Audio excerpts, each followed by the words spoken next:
Hello student, again I am back with new video with new topic. सबसे पहले आपको पता है कि मेरा नाम पायल है. I am working as assistant professor in L and T college, department of commerce, Muzaffarpur. ठीक है, तो आज हम लोग बात करेंगे कि सेमेस्टर 4 में जैसे हम एमजेसी पेपर आपका ले रहे थे बिजनेस फाइनेंस, आज हम आपको बताएंगे कि एमआईसी में आपको जिनका भी ह्यूमन रिसोर्स मैनेजमेंट रहा है सेमेस्टर 1 में, एचआरएम रहा है, उनको एमआईसी में इंडस्ट्रियल रिलेशन पढ़ना है. तो आज हम लोग थोड़ा सी एमआईसी के टॉपिक के बारे में बात करेंगे कि इंडस्ट्रियल रिलेशन होता क्या है और इंडस्ट्रियल रिलेशन का हमारा क्या यूज़ है आज ऑर्गेनाइजेशन के अंदर, इंस्टीट्यूशन के अंदर. What is the use of industrial relation. तो come to the topic, start the topic. Now we are going to start the topic. तो सबसे पहले कि डेफिनीशन की हम बात करेंगे कि डेफिनीशन ऑफ इंडस्ट्रियल रिलेशन की बात करेंगे. तो सिंपल समझिएगा कि it is a combination of two words. Industrial relation जो है कॉम्बिनेशन है दो वर्ड से, इंडस्ट्री प्लस रिलेशन, है ना. आज इंडस्ट्री के अंदर हमारे एम्प्लॉयज़ के साथ, मैनेजमेंट के साथ, मैनेजर्स के साथ, ऑर्गेनाइजेशन के अंदर, इंस्टीट्यूशन के अंदर कैसा रिलेशन है विथ एम्प्लॉयज़. तो simply in the words of Deleuze, the industrial relation refers to the relationship between the management and employees, among employees and their organization. अभी मैंने आपको बताया कि मैनेजमेंट की जब हम बात करेंगे तो एम्प्लॉयज़ का और मैनेजमेंट का अंदर जो वर्किंग स्टाइल है उनका कैसा रिलेशन है, that is known as industrial relation. आज अगर आपका लेबर के साथ, मैनेजर्स के साथ, आप टॉप लेवल की बात करें, मिडिल लेवल की बात करें या बॉटम लेवल की बात करें, तीनों के साथ अगर रिलेशन अच्छा है, एम्प्लॉयज़ के तीनों लेवल्स पे आपका रिलेशन अच्छा है, तो you achieve the organisation goal effectively and efficiently. आपका ऑर्गेनाइजेशन गोल जो भी आपका गोल है वो अचीव होता है. क्यों? क्योंकि सबसे पहले एक पीस मेंटेन रहेगा इंडस्ट्री के अंदर, एक इंस्टीट्यूशन के अंदर, एक कंपनी के अंदर लेबर्स जब प्रॉपरली वर्क करती है तो एक पीस मेंटेन रहता है और सारे लोग अपना अपना वर्क करेंगे. तो सारे लोग जब ऑर्गेनाइजेशन के गोल के लिए वर्क करेंगे, हमारा गोल अचीव होगा, हमारा प्रॉफिट बढ़ेगा, हमारा सेल्स टर्नओवर बढ़ेगा. ठीक है, तो इससे क्या होगा, इससे इंडस्ट्री को भी बेनिफिट होगा, राइट. लेबर्स को तो बेनिफिट होगा, इंडस्ट्री को भी बेनिफिट होगा, हमारा इकोनॉमी भी डेवलप करेगा, क्योंकि सारी चीज़ें एक दूसरे पर डिपेंड्स हैं, राइट. तो this is the definition. Clear होगा आपको. अभी डेफिनीशन बताया मैंने कि डेलियोडर ने क्या बताया. तो according to Dale Yoder, industrial relation refers to the relationship between management and employees or among employees and their organization. Different authors and writers had given the definition. One of them is defined John T.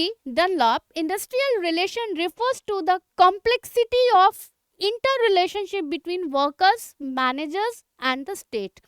आपको बताया मैंने कि किसी भी industry के अंदर employee का relation कैसा है. ये सारे इंडस्ट्रीज़ का जो वर्किंग पैटर्न है, हमारे अचीवमेंट ऑफ गोल से लेके हम सेल्स की बात करें या हम अपने गोल्स और टारगेट्स की बात करें, तो सारी चीज़ें हमारे इंडस्ट्रियल रिलेशन पर डिपेंड है. और हमारा रिलेशन मैनेजमेंट के साथ, वर्कर के साथ, मैनेजर्स के साथ एक अच्छा मेंटेन होना चाहिए, जिससे कि हमारा एम्प्लॉय जो है वो सेटिस्फाइड हो और हमारे यहाँ ही प्रॉपरली वो वर्क करे. ठीक है, और जब वो एम्प्लॉय सेटिस्फाइड है, प्रॉपरली वर्क करेगा, तो हमारे ऑर्गेनाइजेशन गोल अचीव होंगे, हमारे टारगेट एकम्प्लिश होंगे, हमारी कंपनी, हमारा इंस्टीट्यूशन, ऑर्गेनाइजेशन प्रॉफिट की तरह मूव ऑन करेगा. और ज़्यादा प्रॉफिट होगा तो हम अपने एम्प्लॉय को ही उसी प्रॉफिट का in the form of dividend, bonus, allowances, incentives उनको देते हैं. तो this is about industrial relation. अब in simple terms when we talk about, अगर हम सिंपल भाषा में बात करें या हम सिंपल टर्म्स में बात करें कि इंडस्ट्रियल रिलेशन किसके साथ डील करता है, तो वर्कर के साथ डील करता है, एम्प्लॉयर्स के साथ डील करता है, रिलेशन इन एनी इंडस्ट्री, किसी भी ऑर्गेनाइजेशन में, इंस्टीट्यूशन में, इंडस्ट्री के अंदर जो भी एम्प्लॉयज काम कर रहे हैं उनका कैसा रिलेशन है, that is known as industrial relation. So government has attempt to make a industrial relation healthy by enacting industrial disputes act 1947. आपको पता है कि बहुत से गवर्नमेंट इनिशिएटिव्स लेती है टाइम टू टाइम और चाहती भी है. गवर्नमेंट क्या है, अब सिंपल से हम समझिएगा, लेबर के लिए, एम्प्लॉय के लिए, जो भी लेबर आपके यहाँ वर्क कर रहा है, एम्प्लॉय वर्क कर रहा है, उसके लिए भी वो सोचती है कि उनको टाइम टू टाइम कुछ इंसेंटिव्स, कुछ अलाउंस और बहुत सी पॉलिसीज बनी हुई भी हैं उनके लिए, जो उनको बेनिफिट्स मिलता भी रहता है. सिंपल समझिएगा, आज किसी तरह का ऑर्गेनाइजेशन के अंदर डिस्प्यूट हो रहा है, ठीक है, डिस्प्यूट हो रहा है तो जरूर कोई ना कोई बात होगी, कोई ना कोई रीज़न होगा. आप इंडस्ट्री के अंदर लॉकआउट्स हो रहे हैं, स्ट्राइक्स हो रही हैं, है ना, क्यों हो रही हैं? हड़ताल, आपको पता है जब एम्प्लॉय सेटिस्फाइड नहीं होगा तभी हड़ताल होते हैं, तालाबंदी होती है और बहुत तरह के चीज़ों का हमें सामना करना पड़ता है. तो दिस इज सिंपल टर्म्स कि इंडस्ट्रियल रिलेशन को डिफाइन किया गया है कि ये तो आपको पता है कि इंडस्ट्रियल रिलेशन जब बात करेंगे तो ये दो वर्ड के कॉम्बिनेशन से बना है, इंडस्ट्री और रिलेशन. इंडस्ट्री मीन्स होता है a systematic activity carried on by cooperation between employer and his employee. Whereas अगर हम वर्कमैन और एम्प्लॉयड की बात करें, throughout any including as a contractor for a production, supply, distribution of goods, किसी तरह का हम प्रोडक्शन भी कर रहे हैं तो वो भी हम एम्प्लॉयज़ की हेल्प से करते हैं. ये एक नॉर्मल चीज़ों को डिफाइन किया गया है, ठीक है. तो ये आपको क्लियर होगा कि इंडस्ट्रियल रिलेशन होता क्या है और इसका मैंने एक आपको शॉर्ट नोट भी दे दिया है. अब हम लोग यहाँ पे डेफिनेशंस की बात किए थे, अब हम जान लेते हैं कि आज हम इंडस्ट्रियल रिलेशन के अंदर हम क्यों चाहते हैं कि जो हमारे इंडस्ट्री में एम्प्लॉय का रिलेशन है विद इंस्टीट्यूशन और ऑर्गेनाइजेशन अच्छा रहे. तो उसके कुछ ना कुछ उद्देश्य होते हैं, ऑब्जेक्टिव होता है. To establish a industrial peace. आज अगर आपके इंडस्ट्रीज में एम्प्लॉय के साथ रिलेशन अच्छे हैं, तो जब एम्प्लॉयज के साथ रिलेशन अच्छे हैं तो क्या होगा, एक इंडस्ट्रियल पीस मेंटेन रहेगा. क्या होगा, पीस जो है वो मेंटेन रहेगा. और जब पीस मेंटेन रहेगा, प्रॉपरली सारे लोग अपना अपना काम करेंगे, तो क्या होगा, हमारा ऑर्गेनाइजेशन गोल जो है, प्रॉपरली वर्क करेंगे एम्प्लॉय, तो हमारे गोल्स और टारगेट्स अचीव होंगे on time. Goals are accomplish at time, है ना. जब भी वर्ड इफेक्टिवली और इफिशिएंटली की बात आएगी तो सिंपल समझिएगा, इसीलिए हमारा मेन उद्देश्य क्या है, objective, to establish a industrial piece.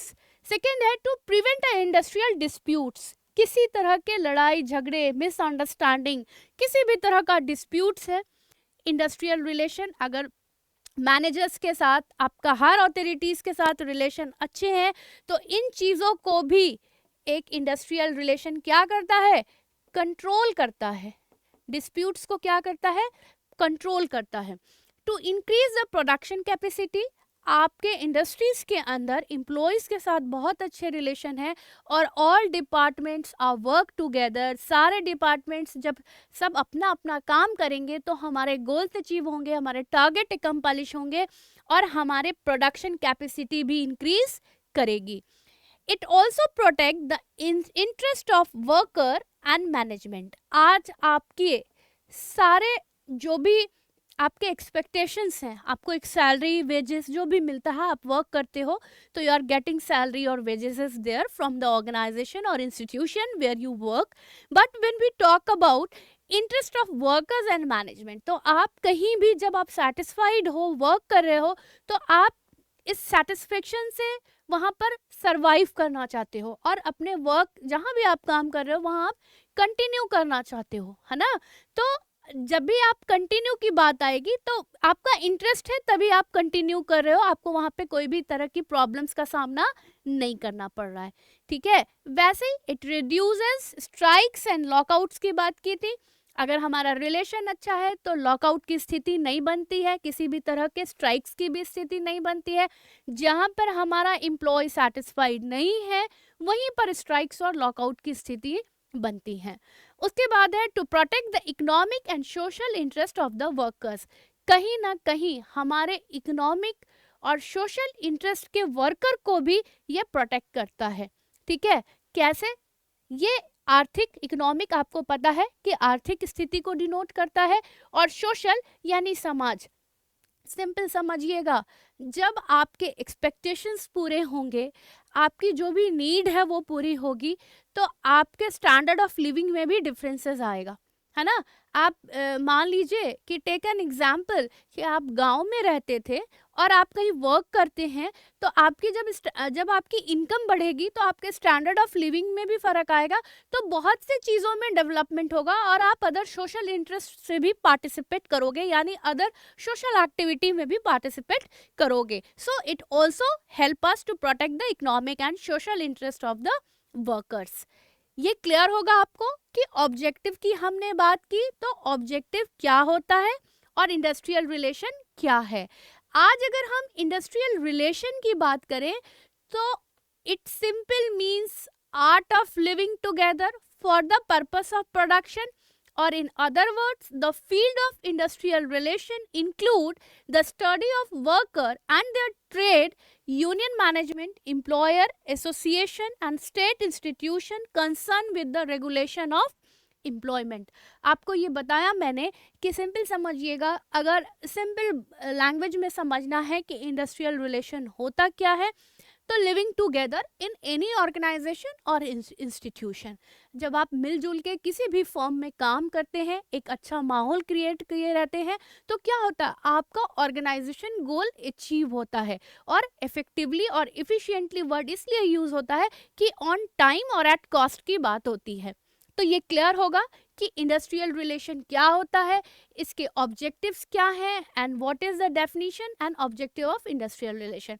Now there are some suggestion for the improvement of industrial relation. ठीक है, तो कंपनीज, किसी भी कंपनीज की बात हो तो हम लोग कंपनीज को सजेस्ट करते हैं कि आप कंपनी में जब प्रॉपरली वर्क करिएगा, सिंपल समझिएगा, अगर आप इंडस्ट्री रिलेशन के तहत आप काम कर रहे हैं तो आप क्या सजेशन देंगे। जब सारे डिपार्टमेंट्स प्रॉपरली अपना अपना काम करेंगे, ठीक है, तो किसी तरह की डिस्प्यूट्स की बात तो आती ही नहीं है, क्योंकि सारे लोग को गोल्स मिला हुआ है, ऑल ओवर सबका गोल एक ही है, बट सारे लोग सेम गोल के लिए वर्क कर रहे हैं।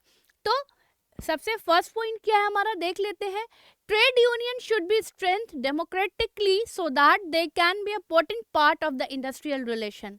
ठीक है, अभी बताया मैंने कि जब सारे लोग अपना अपना काम करेंगे तो सारे लोग का गोल्स एक ही है, बट सारे लोग अपने टारगेट्स को पूरा करने में लगे हुए हैं। Employers should be more transparent in their dealing with the workers, which is other way will help to build a respected, confident and progressive outlook of the worker. आप जब किसी भी काम को पूरा करते हैं तो आपका कॉन्फिडेंस लेवल बढ़ता है। एक बार आप किसी टारगेट को पूरा करते हैं, फिर आपके दिमाग में दूसरा टारगेट आता है। तो वैसे ही इंस्टीट्यूशन में, ऑर्गेनाइजेशन के अंदर हम टारगेट्स की बात करते हैं, और जब हम डिफरेंटली टारगेट्स को एकम्पलिश करते हैं तो हमारा कॉन्फिडेंस भी बढ़ता है, एंड प्रोग्रेसिव लेवल यानी हम कहीं ना कहीं प्रोग्रेस ग्राफ हमारा बढ़ रहा है, यानी प्रोग्रेस कर रहा है। They should be open minded, flexible and collectively bargaining, है ना। फ्लेक्सिबल और ओपन माइंडेड की बात आई कि हमारा जब काम हो रहा है, किसी भी तरह का हमारा काम है, तो हम क्या करते हैं, वर्क जो भी है ओपन माइंडेड करिए। ओपन माइंडेड करने का यहाँ कहने का मतलब है कि कहीं पे अगर कुछ बदलाव करने की ज़रूरत है किसी पॉलिसीज़ में, किसी रूल रेगुलेशन में, तो हम एकम्पलिश करने के लिए उस वक्त क्या होता है, फ्लेक्सिबल इन नेचर, मतलब time to time it can be change without any reason. अगर हमें लगता है कि यहाँ पे इसको चेंज करने की रिक्वायरमेंट है, तो हमें, क्योंकि हम क्यों चेंज कर रहे हैं, तो हम ऑर्गेनाइजेशन के बेनिफिट के लिए सोच के चेंज कर रहे हैं, right. Next is workers should be allowed to participate in the management through forums, committee and councils. ये बहुत बेसिक से पॉइंट है, तो इसको ज़्यादा डिटेल में हमें बताने की ज़रूरत नहीं है. Sound labour policy planning and articulation of the action plan should be get extreme priorities. आपको पता है, मैंने अभी आपको बताया कि कोई भी पॉलिसीज हम बनाते हैं लेबर के लिए, एम्प्लॉयज़ के लिए, तो हमेशा उनके फेवर की भी पॉलिसीज कुछ रहती हैं.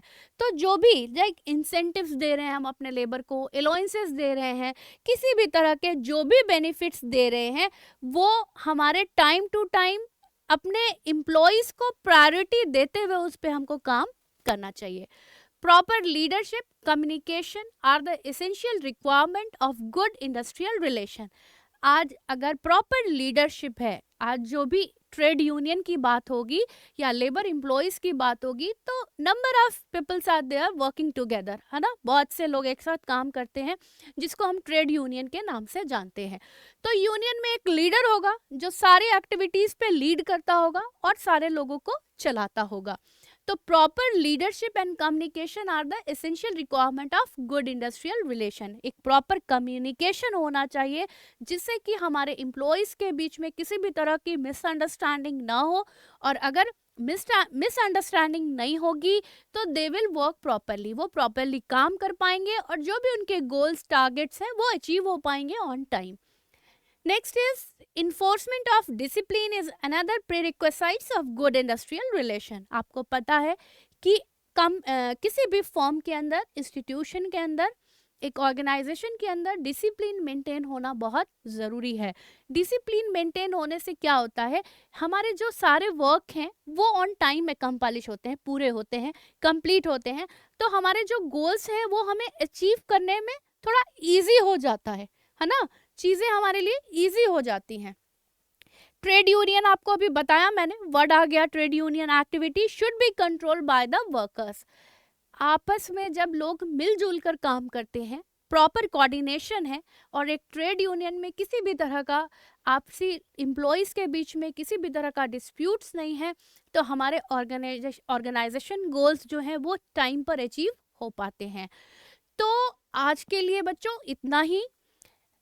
आपसे बच्चे एक रिक्वेस्ट है कि आप लोग इस पूरे टॉपिक को देख जाओ. कोई भी डाउट है तो आप पूछ सकते हो कमेंट करके. तो आज के लिए इतना ही. Thank you and have a nice day. Bye bye.